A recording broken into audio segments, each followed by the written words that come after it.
ಪ್ರತಿ ವರ್ಷ ಸಂಕ್ರಾಂತಿಯ ದಿನದಂದು ದಾವಣಗೆರೆ ಹರಿಹರ ಪಂಚಮಸಾಲಿ ಮಠದಲ್ಲಿ ಹರ ಜಾತ್ರೆ ನಡೆಯುತ್ತೆ. ಪ್ರತಿ ವರ್ಷ ಹರಿಹರ ಪಂಚಮಸಾಲಿ ಪೀಠಾಧಿಪತಿಯಾದಂಥ ವಚನಾನಂದ ಶ್ರೀಗಳು ಈ ಜಾತ್ರೆಯನ್ನು ಹರ ಜಾತ್ರೆ ನಡ್ಸ್ಕೊಂಡು ಬರ್ತಾ ಇದ್ದಾರೆ. ಈಗ ನಾಳೆ ಕೂಡ ಹರ ಜಾತ್ರೆ ಅದ್ದೂರಿಯಾಗಿ ನಡ್ಸೋಕ್ಕೆ ಒಂದು ಪ್ಲಾನನ್ನು ಮಾಡ್ಕೊಂಡಿದ್ದಾರೆ. ಈಗ ನಮ್ಮ ಜೊತೆ ಮಠದ ಪೀಠಾಧಿಪತಿಯಾದಂಥ ವಚನಾನಂದ ಶ್ರೀಗಳಿದ್ದಾರೆ, ಅವ್ರನ್ನ ಮಾತಾಡ್ಸೋಣ. ಗುರುಗಳೇ, ಪ್ರತಿ ವರ್ಷ ಅದ್ದೂರಿಯಾಗಿ ಜಾತ್ರೆಯನ್ನು ಮಾಡ್ಕೊಂಡು ಬರ್ತಾ ಇದ್ರಿ. ಈ ಅದ್ದೂರಿ ಜೊತೆಗೆ ಸಿಂಪಲ್ ಆಗಿನೂ ಮಾಡ್ತೀವಿ ಅಂತ ಹೇಳಿದ್ರಿ. ಯಾವ ಥರ ಎಲ್ಲ ಮಾಡ್ತೀರಿ, ಏನು ಕಾನ್ಸೆಪ್ಟ್ ಇದೆ ಈ ಸರಿ ಅಂತ? ಪ್ರತಿ ವರ್ಷದಂತೆ ಮಕರ ಸಂಕ್ರಾಂತಿ ಹಬ್ಬದಂದು ಸೂರ್ಯ ತನ್ನ ಪಥವನ್ನು ಬದಲಾಯಿಸುವಂತಹ ಸಂದರ್ಭದಲ್ಲಿ ವರ್ಷಕ್ಕೆ ಒಂದು ಸಲ ಇಡೀ ಸಮುದಾಯ ಒಂದು ಕಡೆ ಸೇರಿ ಚಿಂತನ ಮಂಥನ ಆಗಬೇಕು, ಎಲ್ಲರೂ ಎಳ್ಳು ಬೆಲ್ಲ ಕೊಟ್ಟು ಎಳ್ಳು ಬೆಲ್ಲ ತೆಗೆದುಕೊಂಡು ಹೋಗಬೇಕು ಅನ್ನುವಂಥ ಉದ್ದೇಶದಿಂದ ಈ ಹರ ಜಾತ್ರೆ ಆರಂಭ ಮಾಡಿತ್ತು. ಹರ ಅಂತಂದರೆ ಉತ್ಸಾಹ, ಹುಮ್ಮಸ್ಸು. ಹಿಂದೆ ಯುದ್ಧಕ್ಕೆ ಯಾವುದೇ ಒಂದು ವಿಜಯವನ್ನು ಸಾಧಿಸಬೇಕಾದ್ರೆ, ಹುಮ್ಮಸ್ಸನ್ನು ತುಂಬಬೇಕಾದ್ರೆ ಹರ ಹರ ಮಹಾದೇವ ಅಂತ ಹೇಳ್ತಾ ಇದ್ರು.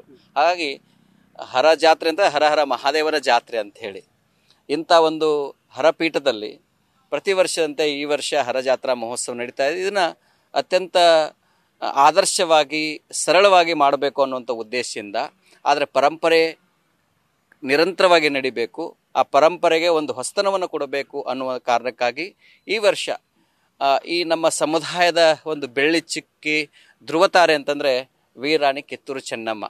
ಸೂರ್ಯ ಮುಳುಗದ ಸಾಮ್ರಾಜ್ಯಕ್ಕೆ, ತಾಯ್ನಾಡಿನ ಮುಕ್ತಿಗಾಗಿ, ದೇಶದ ಸ್ವತಂತ್ರಕ್ಕಾಗಿ 200 ವರ್ಷಗಳ ಹಿಂದೆ ಬ್ರಿಟಿಷರ ವಿರುದ್ಧ ಹೋರಾಡಿ ವಿಜಯವನ್ನು ಸಾಧಿಸಿರುವುದು.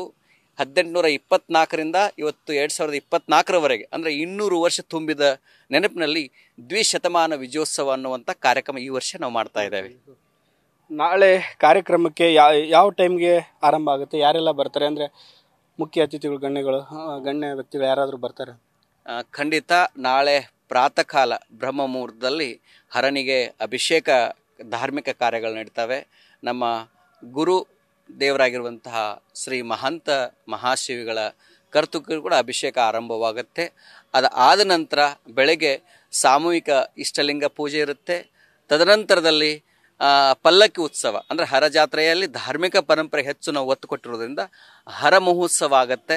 ಅದು 1.5 ಗಂಟೆಗಳ ಕಾಲ, ಅದು ಬೆಳಗ್ಗೆ 9 ಗಂಟೆಯಿಂದ 10ವರೆಗೆ ಅದು ನಡೆಯುತ್ತೆ. ಆಮೇಲೆ ವೇದಿಕೆ ಕಾರ್ಯಕ್ರಮ ಆಗುತ್ತೆ. ಈ ವೇದಿಕೆ ಕಾರ್ಯಕ್ರಮಕ್ಕೆ ನಮ್ಮ ಸಮುದಾಯದ ಸದ್ಯದ ಸಚಿವರಾಗಿರುವಂತಹ ಶ್ರೀ ಶಿವಾನಂದ ಪಾಟೀಲ್ ಅವರು ಮತ್ತು ಅನೇಕ ಜನ ನಮ್ಮ ಸಮಾಜ ಈ ಜಿಲ್ಲೆಯ ಸಚಿವರು, ಶಾಸಕರು, ನಮ್ಮ ಸಮುದಾಯದ ವಿವಿಧ ಗಣ್ಯರು, ಅದು ಅನೇಕ ಜನ ಅಂದರೆ ಇವರೇ ಅಂತ ಹೇಳೋಕ್ಕಾಗಲ್ಲ, ಎಲ್ಲರಿಗೂ ಕೂಡ ನಾವು ದೂರವಾಣಿ ಮುಖಾಂತರ ನಮ್ಮ ಹರ ಜಾತ್ರೆಯ ಅಧ್ಯಕ್ಷರಾಗಿರುವಂಥ ಶ್ರೀ ಸೋಮಣ್ಣ ಬೇವನಮರದವರು ಆಹ್ವಾನವನ್ನು ಮಾಡಿದ್ದಾರೆ.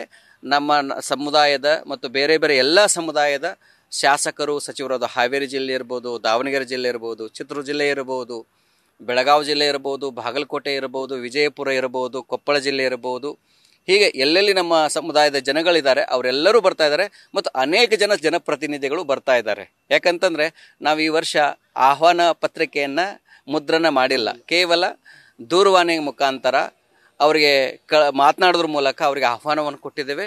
ನಾಳೆ ಸಾವಿರ ಜನ ಸದ್ಭಕ್ತರು ಅವರೆಲ್ಲರೂ ಬರ್ತಾ ಇದ್ದಾರೆ. ಈ ವರ್ಷ ವೀರಾಣಿ ಕಿತ್ತೂರು ಚೆನ್ನಮ್ಮನ ದ್ವಿಶತಮಾನ ವಿಜಯೋತ್ಸವವನ್ನು ಭಾಳ ಅದ್ಧೂರಿಯಾಗಿ ಆದರ್ಶಪ್ರಾಯವಾಗಿ ಆ ಕಾರ್ಯಕ್ರಮ ಹಮ್ಮಿಕೊಂಡಿದ್ದಾವೆ. ಪೀಠಾರೋಹಣನೂ ಒಂದು ನಡೆಯುತ್ತೆ ಗುರುಗಳೇ, ಅದು ಯಾವ ಥರ ಇರುತ್ತೆ, ಏನದ್ರ ಉದ್ದೇಶ, ಹೇಗೆ, ಯಾಕೆ ಆ ಥರ ಮಾಡ್ತಾರೆ? ಒಂದು ಮಠ, ಒಂದು ಪೀಠ ಅಂದರೆ ಆ ಪೀಠಕ್ಕೆ ಕಿರೀಟ ಅಂದರೆ ಪೀಠಾಧ್ಯಕ್ಷರು. ನಮ್ಮ ಹಿಂದೆ ನಮ್ಮ ಗುರುಗಳಾಗಿರುವಂತಹ ಮಹಂತ ಶಿವಾಚಾರ್ಯ ಮಹಾಸ್ವಾಮೀಜಿಯವರು ಪ್ರತಿ ವರ್ಷ ಅವರು ಕೂಡ ಫೆಬ್ರವರಿ 17-18ನೇ ತಾರೀಕು ಪೀಠಾರೋಹಣ ಕಾರ್ಯಕ್ರಮ ಪರಂಪರಾಗತ ಬಂದಿತ್ತು. ನಾವು ಈ ಪೀಠದ ಪೀಠಾಧ್ಯಕ್ಷರಾದ ಮೇಲೆ ಈಗ 7 ವರ್ಷ ದಾಟ್ತಾ ಇದೆ. ಹಾಗಾಗಿ ಸಪ್ತಮ ವಾರ್ಷಿಕ ಪೀಠಾರೋಹಣ ಆ ಕಾರ್ಯಕ್ರಮ ಕೂಡ ಹಮ್ಮಿಕೊಂಡಿದ್ದೇವೆ. ಅದಕ್ಕೆ ವಿಶೇಷವಾಗಿ ನಾವೆಲ್ಲ ಲಿಂಗಾಯತರು, ವೀರಶೈವರು ಮತ್ತು ವಿಶೇಷವಾಗಿ ಪಂಚಮಸಾಲಿಗಳು ನಾವು ಆದರ್ಶವನ್ನು ಮೆರಿಬೇಕು. ಚಿನ್ನದ ಕಿರೀಟಕ್ಕಿಂತ ಶಿವಯೋಗದ ಕಿರೀಟವನ್ನು ಧರಿಸಬೇಕು, ರುದ್ರಾಕ್ಷಿ ಕಿರೀಟವನ್ನು ಧರಿಸಬೇಕು ಅನ್ನೋ ಕಾರಣ ರುದ್ರಾಕ್ಷಿ ಕಿರೀಟ ಧಾರಣೆಯೊಂದಿಗೆ ಆ ಪೀಠಾರೋಹಣ ಕಾರ್ಯಕ್ರಮ ಆರಂಭವಾಗುತ್ತೆ.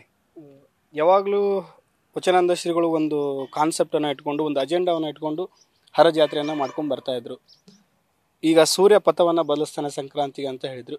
ಅದೇ ರೀತಿ ಸಮುದಾಯದ ಜನರಿಗೆ ಮೀಸಲಾತಿ ಸಿಗುತ್ತಾ, ಅವರ ಪಥನ ಬದಲಾವಣೆ ಆಗುತ್ತಾ ಗುರುಗಳೇ? ತಂಬಳೆ ತುಂಬ ಎಕ್ಸ್ಪೆಕ್ಟೇಷನ್ ಇಟ್ಕೊಂಡಿದ್ದಾರೆ ಸಮುದಾಯದ ಜನ.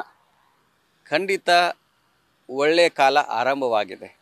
ಯಾವತ್ತು ಹರಜಾತ್ರೆ ಆರಂಭವಾಯಿತು 2020ನೇ ಇಸ್ವಿಯಿಂದ, ಆವತ್ತಿಂದ ಜನಗಳಿಗೆ ಹರಜಾತ್ರೆ ಅಂದರೆ ಏನೋ ಒಂದು ವಿಶೇಷ ಇದ್ದೇ ಇರುತ್ತೆ ಅಂತ. ಹಾಗಾಗಿ ಖಂಡಿತ ನಮ್ಮ ಸಮುದಾಯಕ್ಕೆ ಈಗಾಗಲೇ ಕಾನೂನಾತ್ಮಕವಾಗಿರುವಂಥ ಹೋರಾಟ ನಿರಂತರವಾಗಿ ನಡೆದಿದೆ. ಇದು ನಿನ್ನೆ ಮೊನ್ನೆ ಹೋರಾಟ ಅಲ್ಲ, ಇದು ನಾವು ಆರಂಭ ಮಾಡಿದಂಥಲ್ಲ, ಬೇರೆ ಯಾವ ಸ್ವಾಮಿಗಳು ಇದನ್ನು ಹೋರಾಟವನ್ನು ಆರಂಭ ಮಾಡಿದವರಲ್ಲ. ಆರಂಭ ಆದ ಹೋರಾಟಕ್ಕೆ ನಾವು ನಡ್ಕೊಂಡು ಹೊರಟಿರುವವರು, ನಮ್ಮಿಂದನೇ ಆಯ್ತಂತಲ್ಲ.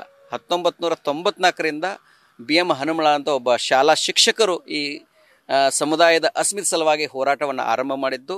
ಕಳೆದ 33 ವರ್ಷಗಳಿಂದ ನಿರಂತರವಾಗಿ ಈ ಹೋರಾಟ ಆರಂಭವಾಗಿದೆ. ಮುಂದೆ ಕೂಡ ಇದು ಹೋರಾಟ ಎಲ್ಲಿವರೆಗೆ ನಮ್ಮ ಸಮುದಾಯಕ್ಕೆ ಸಾಮಾಜಿಕ ನ್ಯಾಯ ಸಿಗೋದಿಲ್ಲ. ಆ ಸಾಮಾಜಿಕ ನ್ಯಾಯ ಸಿಗಬೇಕಾದ್ರೆ ತಾತ್ವಿಕವಾಗಿ ಮತ್ತು ಕಾನೂನಾತ್ಮಕವಾಗಿ ಸಂವಿಧಾನಾತ್ಮಕವಾಗಿ ಪಡ್ಕೋಬೇಕಾಗತ್ತೆ. ಅದಕ್ಕೆ ನಾವು ದಿಟ್ಟತಾ ಇರುವಂಥ ಹೆಜ್ಜೆಯನ್ನು ಇಟ್ಟಿದ್ದೇವೆ. ಖಂಡಿತ ನಮ್ಮ ಸಮುದಾಯಕ್ಕೆ ಒಳ್ಳೆಯ ದಿನಗಳು ಬರಲಿವೆ. ನಾಳೆ ಸಮುದಾಯ ಜನರಿಗೆ ಏನು ಸಂದೇಶವನ್ನು ಕೊಡ್ತೀರಿ? ಬರೋಕೆ ಏನು ಹೇಳ್ತೀರಿ ಜಾತ್ರೆ? ನೋಡಿ, ಇದು ನಿಮ್ಮ ಜಾತ್ರೆ, ಅದು ಚೆನ್ನಮ್ಮನ ಜಾತ್ರೆ. ಇದು ಸಮುದಾಯದ ಏಳಿಗಾಗಿ ಹಗಲಿರುಳು ಸಾಕಷ್ಟು ಪರಿಶ್ರಮದಿಂದ ಅನೇಕ ಜನ ಈ ಸಮುದಾಯದ ಏಳಿಗಾಗಿ ದುಡಿತಾ ಇದ್ದಾರೆ. ಅಂತ ಎಲ್ಲ ಮಹನೀಯರು ಈ ಕಾರ್ಯಕ್ರಮಕ್ಕೆ ಬರ್ತಾ ಇದ್ದಾರೆ. ಅದಕ್ಕೆ ನಾಡಿನ ಎಲ್ಲ ಸದ್ಭಕ್ತರು, ಈ ಹರಜಾತ್ರೆ ಅಂತಂದರೆ ಇದು ಪಂಚಮಸಾಲಿಗಳ ಜಾತ್ರೆ. ಇದು ಒಂದು ಕಡೆಗೆ ನಾವೆಲ್ಲ ಸೇರಬೇಕು. ಆ ನಿಟ್ಟಿನಲ್ಲಿ ತಾವೆಲ್ಲ ಬನ್ನಿ, ಎಳ್ಳು ಬೆಲ್ಲ ತಗೊಂಡು ಎಳ್ಳು ಬೆಲ್ದಂಗೆ ನಾವು ನೀವೆಲ್ಲ ಬದುಕೋಣ. ಇದಿಷ್ಟು ಶ್ರೀಮಠದ ವಚನಾನಂದ ಶ್ರೀಗಳ ಮಾತು. ಸೂರ್ಯ ತನ್ನ ದಿಕ್ಕನ್ನು ಹೇಗೆ ಬದಲಾಯಿಸ್ತಾನಲ್ಲ, ಅದೇ ರೀತಿ ಸಮುದಾಯಕ್ಕೂ ಕೂಡ ಒಂದು ಒಳ್ಳೆಯ ದಿನಗಳು ಬಂದೇ ಬರುತ್ತೆ. ಎಲ್ಲರೂ ಕೂಡ ಜಾತ್ರೆಯನ್ನು ವಿಜೃಂಭಿಸೋಣ, ಎಲ್ಲರೂ ಬನ್ನಿ ಅಂತ ಹೇಳಿ ಒಂದು ಜಾತ್ರೆಗೆ ಕೂಡ ಆಹ್ವಾನಿಸಿರುವಂಥದ್ದು. ಕ್ಯಾಮರಾ ಪರ್ಸನ್ ಲೋಕೇಶ್ ಜೊತೆ Mahadev BG, news first, Davanagere.